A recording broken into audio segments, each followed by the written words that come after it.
नाज़रीन नवां खे अपडेट कंदा हलूं। जस्कम जे मरकज़ी सॾ ते आतिश कुमार जी आज़ादी लाइ लाड़काणे में जस्कम ऐं जसाफ तरफ़ां एहतिजाजी मुज़ाहिरो कयो वियो।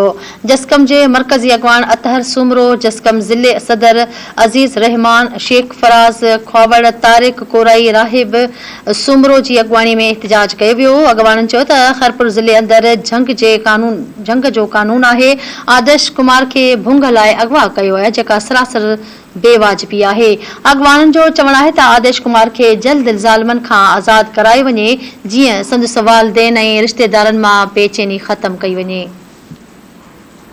तव्हांखे आगाह कयूं पिया। जस्कम जे मरकज़ी सॾ ते आतिश कुमार जी आज़ादी लाइ लाड़काणे में जस्कम ऐं जसाफ तरफ़ां एहतिजाजी मुज़ाहिरो कयो वियो आहे।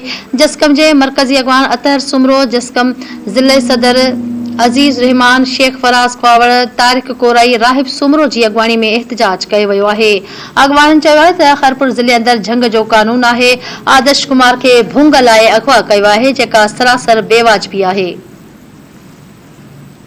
अॻवाननि चयो त आतिश कुमार खे जल्द ज़ालिमनि खां आज़ाद करायो वञे, जीअं संदसि वालिदेन ऐं माइटनि मां बेचैनी ख़तम कई वञे।